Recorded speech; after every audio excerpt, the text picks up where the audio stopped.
Hey friends, hope everybody's doing well.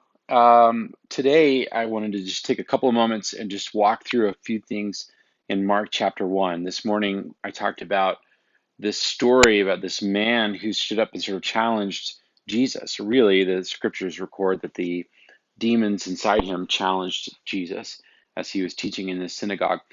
Talking about Mark chapter 1, I love the Gospel of Mark. It's just a fascinating account. Most scholars believe this was the first gospel that was written, and I think it's fascinating. And two of the reasons I pointed out, in case you missed it, that it's fascinating is that it moves at a fast pace, that a lot happens in a short period of time. The word immediately is used in this gospel 73 times. So it's always this transition. It's like an action movie. This thing happened and then that thing happened. And it's very picturesque in its Greek. That's the second thing. I just want to show you chapter 1. Mark chapter 1. Um, I'm looking at the NIV here, but you'll see just in this chapter, there's a lot that happens here. At the beginning, it's sort of prophetic, just talking about Jesus. Um, and then John the Baptist shows up. John ends up getting put in prison after he baptizes Jesus. So in this chapter, we see Jesus getting baptized. John gets put in prison. Jesus goes proclaiming the good news of God. And then he goes beside Galilee. He calls the first disciples.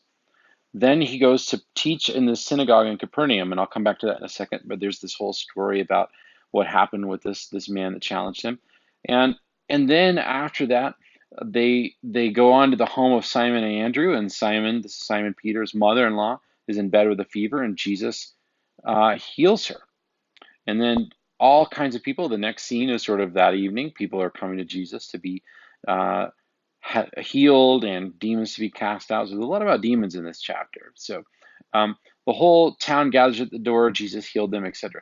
Next day, Jesus gets up, goes out, and goes to be alone. His companions find him and says, "Everybody's looking for you." And so he says, "Look, let's go out." So then he travels throughout Galilee. Then he heals a man with leprosy. Um, and it's just amazing. All of that in just 43 short verses. A lot happened in one chapter. Just to give you kind of a little bit of a context of how Mark just moves really quickly. Very fascinating. In the passage that we looked at today, we started in verse 16 of chapter 1 of Mark. And it's really this story. Actually, we see the sort of the context is the calling of the disciples. And what I said is that Mark has this sort of he kind of only gives you the need to know. He cuts out a lot of the fluff. And so whatever he has there in his sort of gospel account is the most important stuff. What I think is really interesting is that we see verse 16, Jesus calls these disciples, and without delay, he called them, and what they do? They left their father with the hired men, and they followed him. I mean, they just are instant obedience. I think that's really fascinating. So then, after this begins, I think it's imperative that we see that at the beginning of his ministry, this Mark's sort of setting a tone, just saying, he did this, and then he immediately went into this synagogue. So, sort of the tone setter for the beginning of his ministry is that he surrounded himself with disciples, and these were fishermen, ordinary people just like you and me. Those are the people that Jesus decided to build his kingdom with, fishermen, ordinary, average people. Then he goes to Capernaum. It's on the northwest shore of the Sea of Galilee, and on the Sabbath he goes into the synagogue and starts to teach. And one of the things I shared is that often the synagogue leaders would allow an outside teacher to come in.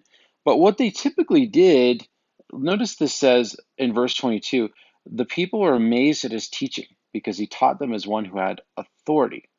One who had authority, not as teachers of the law. Well, why does that matter? Well, teachers of the law, they would come in and just teach what the law said and what the rabbinical tradition would say. So they would read a scripture and they would say, here's what the commentaries have to say about it, essentially. Here's what the rabbinical tradition has to say about it, all those sorts of things.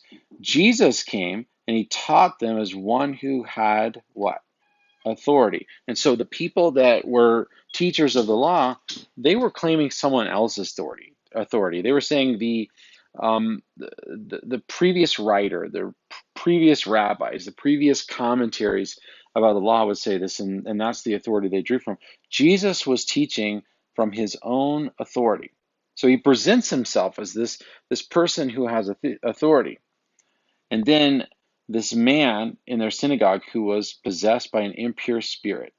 Some some other translations say unclean spirit, some say by a demon, but clearly he was possessed with something, stood up and said, "What do you want of us? Have you come to destroy us? I know who you are, the Holy One of God." And we see that Jesus didn't waste a lot of time. He didn't ask a lot of questions. He just very quickly said, "Be quiet," and come out of him.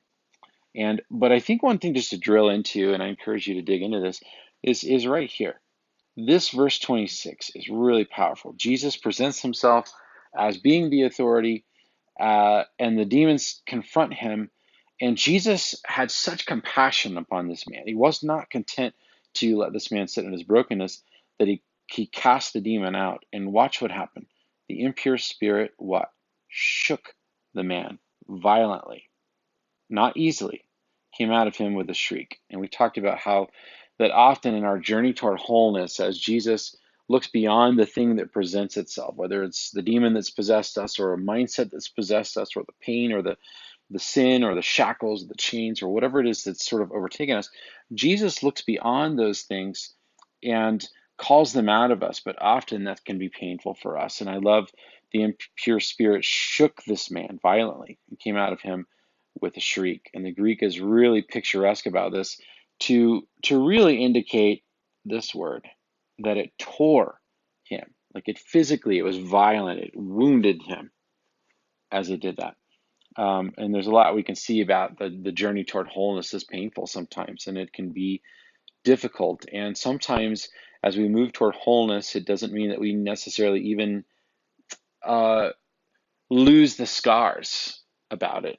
I remember someone coming up to me after service and was talking about their journey, and I realized this thing I wish I would have said, and that is, a lot of times in the journey toward wholeness, we want it to be super easy. Where Jesus says, "Be quiet, come out of him."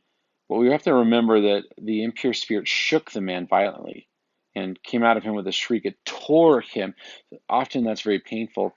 And so sometimes we want to rush too quickly in our processing of our pain or Jesus redeeming parts of us too quickly to sort of ignore that it ever happened. But I just want to remind us all that when Jesus, the resurrected Christ, appeared to his disciples, he had the marks of the pain in his body. He had the scars on his hands and on his feet. It was a part of him. It was a part of his story. So to sum it up, after all this sort of happened, the people were amazed and they asked, "What is this? A new teaching?" And with authority, with authority. He even gives orders to impure spirits and they obey him. And of course, the natural thing that happened when that happened was that news spread quickly over the whole region of Galilee. I think it's really beautiful to see that people paid attention and recognized Jesus' authority. The big idea that I want to push from this conversation around wholeness and our value of wholeness is not just that Jesus had authority. It's clear that he did.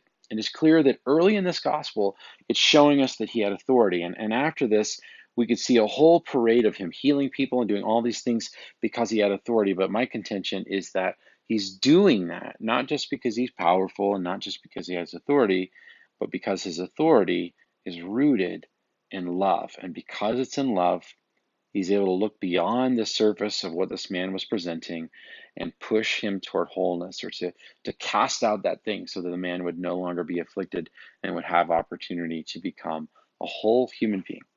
Those are some observations from the Gospel of Mark, chapter 1. Encourage you to continue.